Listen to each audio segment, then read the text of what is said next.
All right, I would like to talk about Loserthink. It's a little thing which, I have to show you the cover of the book. Hold on, don't go anywhere. Don't go anywhere, stay. I'm back. You didn't go anywhere, did you? All right. Now, I want to give you 3 examples of Loserthink, which is a concept out of my new book, which you can pre-order now, the best book I've ever written. Probably the best thing you'll ever read in your entire life. Don't let other people read this before you do. You're just going to be, well, you'll be unarmed. You'll be going into debates without knowing how to do it right.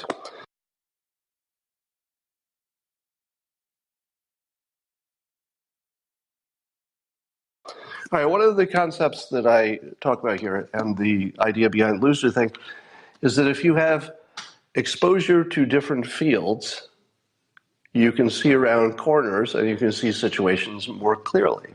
So, for example, if you had experience, let's say, as a lawyer, and then you also knew economics, and then let's say you also knew psychology, you'd be way ahead of somebody who only knew one of those things.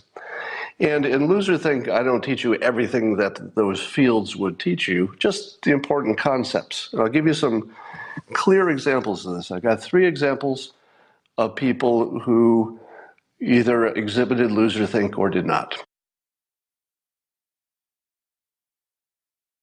Let's take number 1, the Doral decision. The decision to hold the G7 at the Doral Country Club. When you're negotiating, you always want the home court advantage. You want to be somewhere where you are most comfortable, your own property. And you want the other people to be impressed by your surroundings. You want something about you, yourself, your personality, but also your property, to literally surround them, envelop them, and become part of their world. You can't set the table better than this.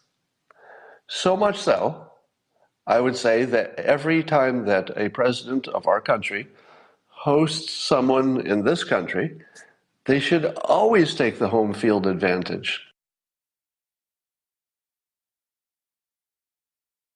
All right, here's another one.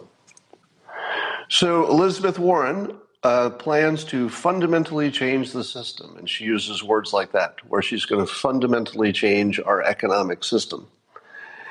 If you did not have a degree in economics, as I do, I've got a degree in economics and I've got an MBA, business school, so I have that part of my mental map is largely filled in.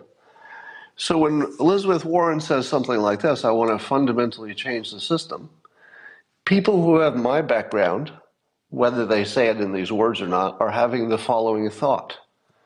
When is a good time to make a radical change to your system? Is a good time to do it when it's working great or when it's not working great? What Warren wants to do is take the system, throw it away, and replace it with something we have not tried in this country in quite the way she wants to do it. That is a radical and unpredictable change, which is way beyond the level of risk that anybody who had a degree in economics would accept. So neither of the competitors had heard of the name of the book, but it was multiple choice. So Jillian Turner, I'm sorry, yes, it was Jillian Turner. And neither of them knew the answer, but there were 4 choices. And Greg Jarrett looked at the 4 choices, rang in, and said, the answer is back. One word, just back. So a one-word title is very strong. If you can make a title with one word, Loserthink. It's not an accident that my titles are good, if I do say so myself. It's because I work with professionals who really know how to put titles on books. Jillian Turner, as far as I know, I'm not aware of her having a best-selling book, probably didn't have experience in getting a book published and picking a title. Greg Jarrett had an extra skill. He is a best-selling author. He has had, I know, because best-selling authors all have this conversation, long conversations with editors and publishers about what the title will be. So when he looked at the list, he and I said the same thing at the same time, because I did not know the title of Tiger Woods' book. But as soon as I saw the list, I said, oh, it's obviously back. No question about it. If you're deep in loserthink, you say to yourself, my God, China is giving Ivanka trademarks. Not just one, but multiple trademarks. Has she sold out? Is she working for China now because they gave her a bunch of trademarks? No. Let me explain how trademarks work. I have trademarks in China, quite a few. Do you know what it takes to get a trademark in China? Let me show you the process for getting a trademark in China. It looks like this. I got some paperwork. I got my trademark paperwork. It says, what do you want? I want to have a trademark on this name or this product. What categories? This will be just for ashtrays and automobiles. Those are the only categories I need my trademark. Are you using the trademark actively? Yes, I am.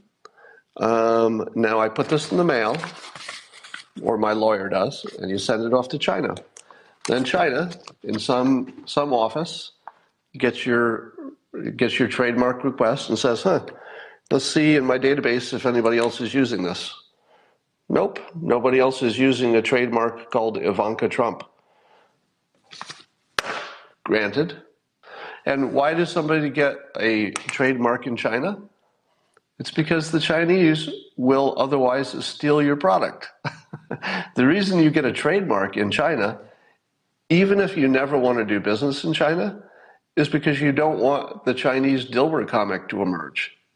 If I did not have a trademark in China, they could make Dilbert products and just call it Chilbert or Billbert or Gilbert or anything they wanted. They could actually even call it Dilbert if I hadn't already taken the trademark. Same with copyrights and other things.